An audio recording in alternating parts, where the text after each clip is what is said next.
Hey, gang. This is Chris Anthony Hamilton. Welcome you to the Greenlight Ecosystem, the first episode of a podcast that speaks to my methodology for approaching your life and your career as your own executive producer, taking it on as something that you approach with the mindset of a business as opposed to just something that is a hobby that you try to make money from. And this has been a long time coming for me personally. I've been in the industry of film and television for nearly 20 years, and learned a lot, failed a lot, and this is the culmination of all of that learning and experience that I've gained over these years. To give you just a little bit of background about me, grew up in Massachusetts, in a small town, and then eventually decided that film was going to be the best way forward for me because it incorporated so many of my passions: music, writing, collaborating, art, all of the things that I knew that I really wanted to include in my life moving forward. So started studying film at Hofstra University in Long Island, and got out of school a little bit early when I got an opportunity to work. So I got hired out of college to start working in post production at a television network called Fuse that was in Manhattan at the time, and learned a lot about what it meant to work a 9 to 5 job in the industry, and eventually, felt like it wasn't for me, the day to day grind of a regular jobby job. So buddy of mine, Brian Harnick, who's a very talented cinematographer that I went to school with and studied film with. He was out in the field working as a camera assistant, and about 9 months into my job at Fuse, he hit me up and asked if I would be interested in coming out and being his second AC, his second assistant camera on a feature that he was working on that he was going to be the first AC on. So having pretty much fallen asleep at my desk every day after lunch, I took the opportunity to jump out of that permalance job and start working as a freelance camera assistant. And pretty much haven't looked back since then. I've been in the freelance world all this time, and it has been bumpy at times, but it has been probably the most gratifying thing I could have done because of how dynamic it is, how engaging it is, how collaborative it is, and how many amazing people that you have the opportunity to meet, work with, learn from. And you get a backstage view of so many different aspects of life that just would otherwise be invisible to the average person. And on top of that, it's really been a fantastic way for me personally to express myself in ways that I couldn't have imagined until I found film as a way of creating. Um, I grew up watching movies as a passion and didn't really have an understanding of it as a job until about my senior year of high school, which is when I got my first DVD player while I was working at Walmart in the electronics department. Used my discount, got my first DVD player, and popped in my first DVDs. And even though they were movies that I had maybe seen before, all of a sudden it gave me access to the commentary from the director, from the collaborators that they worked with, whether it was the actors or department heads, and got an inside view of the process of what it meant to be a director, what the role actually entailed, which was essentially just lots and lots of decisions and choices based on your taste, based on your instincts, based on what your understanding is of the story that you were trying to tell, and the best way to convey it through your personal lens as an author, a visual author. And that really turned things around for me. When I started at Hofstra, actually, I went in imagining I was going to study psychology because that's what I had been passionate about all the way through high school. And once I took my first psych class, it kind of gave me that first glimpse of what a career in psychology would look like. And it didn't feel nearly as enticing as I had originally imagined.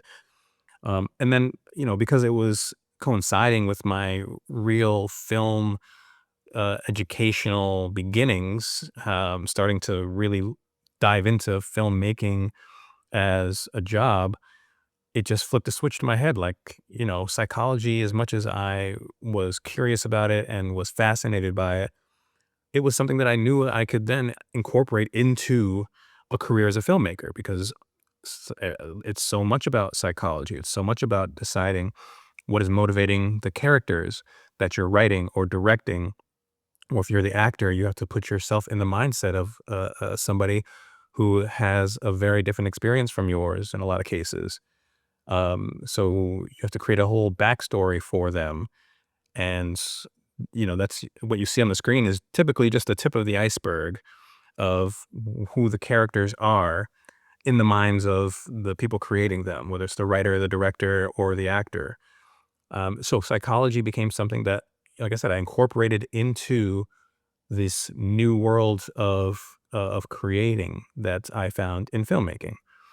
And so fast forward a little bit, once I got out into the field and started working in New York as a freelancer, I got so many great opportunities to work with people that taught me so much. Whether I was, just starting out as a PA on some jobs, or working as a first AC, pulling focus and running the camera department alongside some of my heroes, including Ava DuVernay and Spike Lee.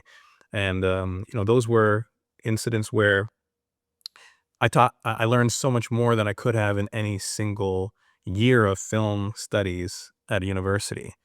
The school of being on set is an incredibly profound one because it's nonstop. The pace is so fast and it's so dynamic, and it's kind of sink or swim. It's kind of trial by fire. So all of that leading up to my diving into a career as a director, getting out of the kind of traditional crew ladder. Once I moved to Atlanta, which is where I'm based now, between the states and Italy, it really was an adventure and a journey of figuring out what it means to have a career that is not necessarily one that fits into the standard archetype of what you learn in film school.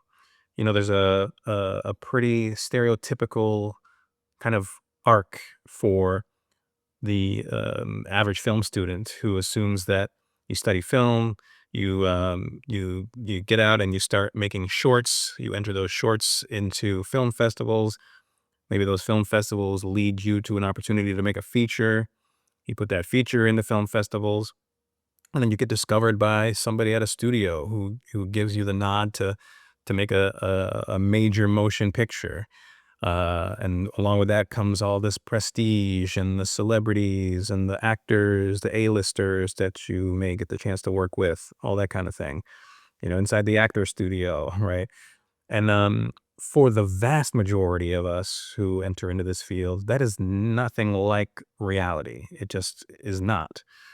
Um, and they try to a lot of the time film 101 professors will try to weed folks out and give you a sense that that's not the reality for most folks. But when you live it, it becomes so much more palpable and tactile.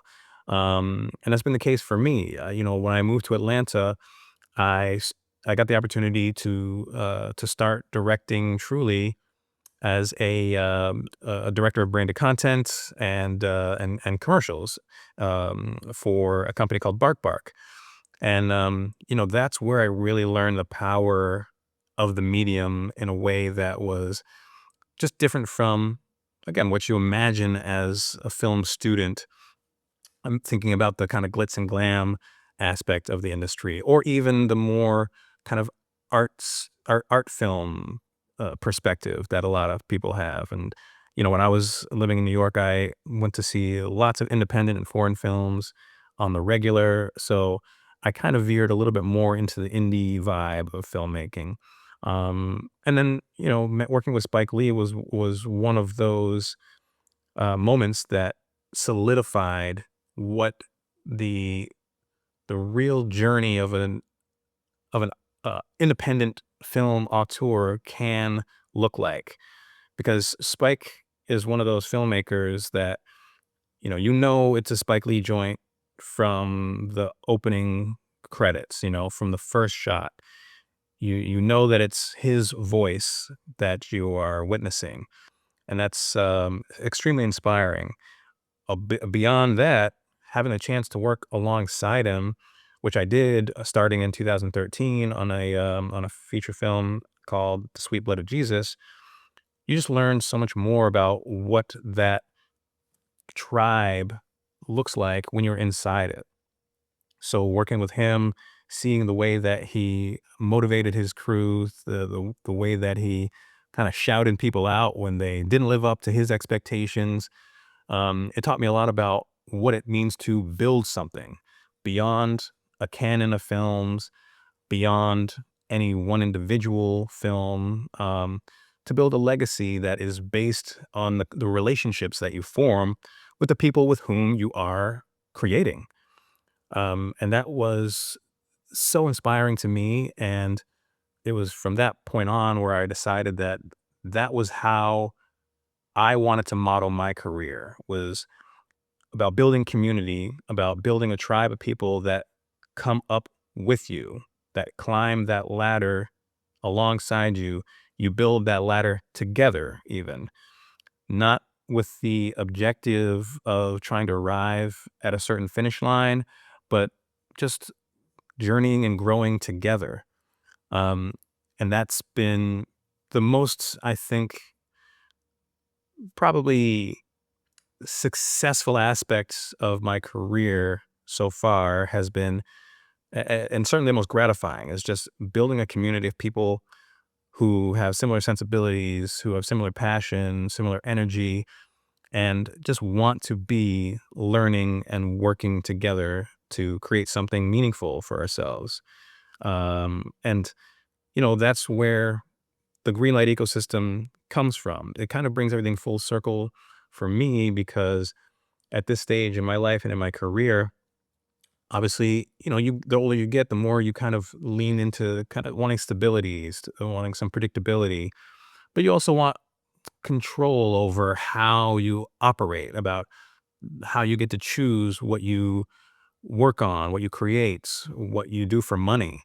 Um, so the four pillars of the Greenlight ecosystem: your vision, your crew, your budget, and your distribution, are all based on all of these learnings from over these past nearly 20 years, um, working for myself essentially, but waiting most of that time for someone else to give me the green light, to give me permission to make something, to give me permission to have the kind of career that I used to think was the apex.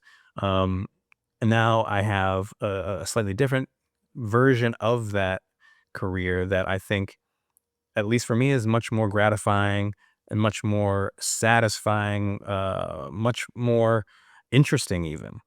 Um, so building that community has become a real priority, and I want to bring as many people into this community as I can by having folks have a better understanding of what is going to work the best for them, making it, uh, tailored to each individual person based on their hopes and dreams and goals, and their own personal experience. Everybody's vision is a little bit different, and that vision is something that we should all have the ability to pursue without having constant anxiety of where the next paycheck is coming from. So that's really the goal of the Greenlight ecosystem, and how to exit the kind of rat race of the film industry that so many of us get caught up in because of what we were taught incorrectly early on, or at least unrealistically. So that's the goal, that's the mission, that's the journey, is figuring out how we can greenlight ourselves, how we can be our own executive producers in this life and in this career. And I hope that you'll come along with me. So to kick things off, I'll be hosting a strategy briefing this coming Sunday, January 11th at 4 p.m. Eastern Time to talk through the state of the industry and to walk through the methodology of the Greenlight ecosystem and how it can help us stop waiting for these gatekeepers to validate us, and how we can start building our own lives and careers as our own executive producers. You can RSVP at my website at chrisanthonyhamilton.com, and I hope I'll see you there and we can start learning and growing together. Till then, I'll see you on the next one.